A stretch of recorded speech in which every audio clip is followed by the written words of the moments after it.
So, I had a conversation the other day, and by conversation, I mean I commented under a video and a few people responded, which prompted me to make this video. Now, to be clear, the video in question was not one of mine. It was a lot better than one of mine, and the person I'm making this video about, the promptee, is a fairly weak example of trolling or being rude online. Like, the truth is, I've got nothing to complain about. I'm building a very nice community of people who are just wanting to have fun and a good laugh. Any negative comments I've received are less than insults you'd hear in elementary school. They are so tepid. This is not like at all another, oh, I've been bullied to death by the YouTube subculture. Here is my story. It's nothing like that. Usually it's just someone being like, I didn't get the joke, man. I thought you were supposed to be funny.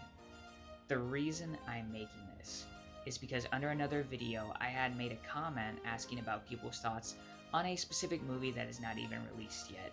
The comment was neither pro or against the film. There's just a bit of controversy surrounding it. Just a bit.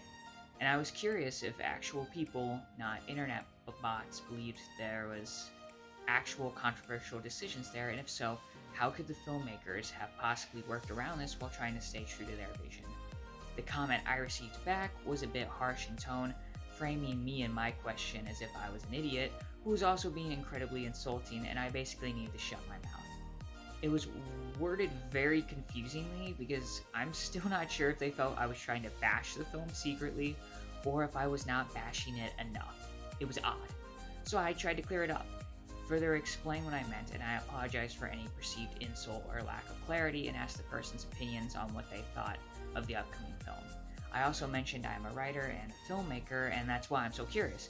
I'm not trying to gas anyone up, I just genuinely love to know what people think. You guys are my audience, and if I'm planning on entertaining you, I should probably be able to speak to you like your people. Crazy concept, I know. Now, I didn't think that it was very offensive, but I got insulted back about how if I was a writer, I should basically know this shit already. I'm like, hey, I never said I was a good writer. If you've ever been to this channel, you know, bar's not high, man. It's true. Hey, fair enough though. Okay, so I move on. Another back and forth. Dude's not giving me nothing, and I still don't know what the hell he's even trying to say.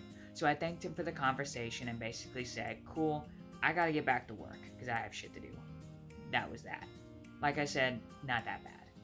Dude doesn't know me, I can't even think of his username, and I have no idea who he really is. His real name or face or anything like that, I don't have a clue. I still don't even know what he likes. Honestly, I just laughed about it and moved on. That was an experience. So why am I making this? Well, because I have close friends and family around me who have extreme mental issues, and they're not in the same business as me. We use that term loosely here. But if they had a channel or wrote books like I do, and they received comments like that, which are light in content, but quite harsh in tone, they would potentially not respond to it as well as I did. They might not always be capable of handling it correctly, because their brain or chemistry can be all over the place. Things like personal health, medications, and just their emotional well-being in that moment can all contribute to some odd reaction they may not have planned. And I don't mean any dramatic condition. I am talking something as unfortunately common as depression, anxiety, hell, even stress can lead to a paper cut, leaving a deep impact. And that's very common on the internet. We all know it, we know the joke. The stereotype, outside in the real world, you're Mr. Rogers, but online you turn into Amon Goth. But the thing is, online is the real world. Not as in YouTube is a real place you can visit, but in that your interactions with people are real.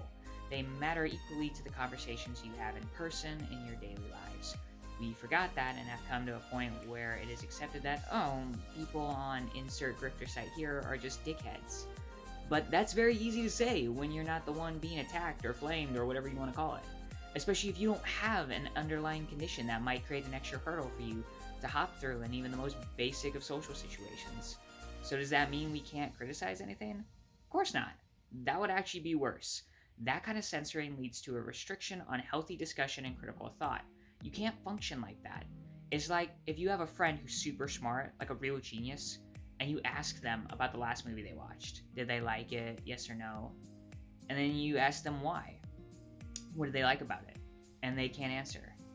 You know this person isn't stupid, so why can't they answer? It's a broader spectrum and a problem probably best suited for another video. Maybe I'll make it if you guys want it and I'm like hopped up on whatever drugs available that current weekday. I don't know. Could be a fun rant or rave. The point is, it's okay to have that discussion and disagreement without taking opinion as a personal injury or disparagement. That's just like your opinion, man. But at the same time, we need to get a little bit of common sense shaken into ourselves. A lot of nasty comments can be left and they serve no purpose at all. They're not funny, they're not critiquing, you're just being a shit.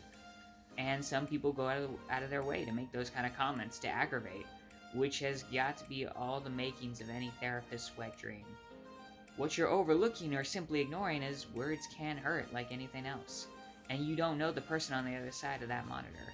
That person doesn't know me and I don't know them. For all I know, they have a truly horrible home life. Maybe they're working 3 to 4 jobs, divorced, kids hate them, or maybe they're 8 and I got into a fight with an 8-year-old. Again. Thank you, Welfare. As a writer, my job is to use my words to emotionally manipulate you, as is the job of any entertainer. Yes, even Keanu, you beautiful bastard. I've made people laugh and cry and get angry, and it's awesome because that means I did good at my job today.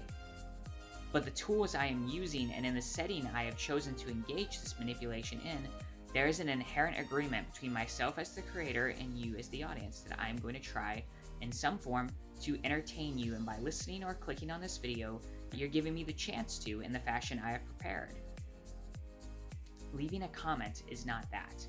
Leaving a comment is the equivalent of saying hi to someone down the street, only without the pressure of social norms to fit in, be liked, and not cause a scene. It's why introverts like myself thrive on the internet, because that other shit scares the hell out of me. We can say what's really on our minds, which in some cases isn't always much. But when we're out there talking, we gotta remember, there are real people behind those monitors, and you don't know anything about them.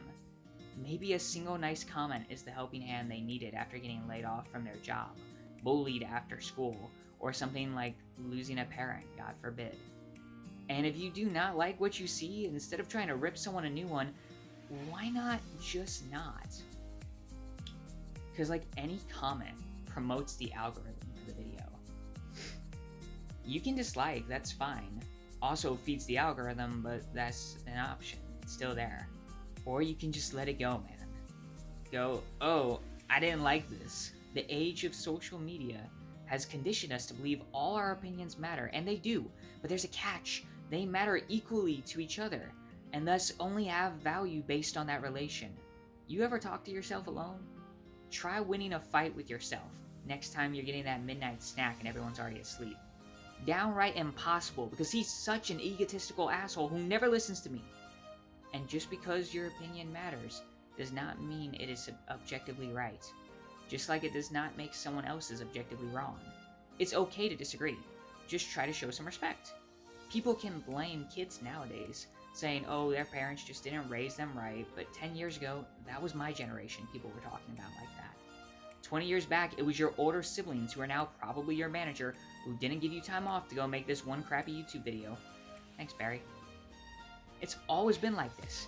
It's not an inherent age thing that you picked up at one point and will one day omit from your personality, like through osmosis. It's more complicated than that. It can be a parental thing and an environmental thing. Maybe that's just how people talk around you. I have uncles and aunts whose senses of humor can be described as mobile douchebags who insult every aspect of your life when they see you, and they don't have any malice when they're doing it. That's just how they are. That's okay. I don't like it, but that's why I don't talk to them. I'm respectful at Christmas, and otherwise I'm like, keep it to yourself. We've forgotten how to talk to each other. Maybe it happened over time. Personally, I think it was just a long time coming. Either way, I'm gonna keep being myself. I've been through too much to settle for anything less. For the record, on that one comment I made, the majority of people that responded were super kind and wonderful, and it was a great conversation I'm so glad I had. It's like True Detective said, once there was only darkness. From where I'm standing, the light's winning. Alright, that's the video. Make sure to edit this part out in post, you lazy rat bastard. As for the rest of you wonderful munchkins, if you want to see another video like this, just let me know. If not, don't sweat it. This was half experiment, half rantings of a proud alcoholic, so take that for what you will. If you're new here, which you probably are if you saw the title of this video, hi, I'm Chris. I'm a director and an actor who also happens to write books, and I like to make funny videos in my spare time. This is my first full year doing this full time, so sink or swim, bitch. Gotta pay those bills at some point, so wish me luck, otherwise it's back to retail purgatory. Generally, I cover video games or movies with the occasional Doctor Who, and I've never done an introduction like this on my channel before. One day I just sort of appeared, like Bigfoot or Ted Cruz.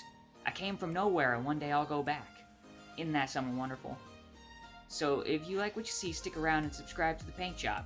We'd love to have you.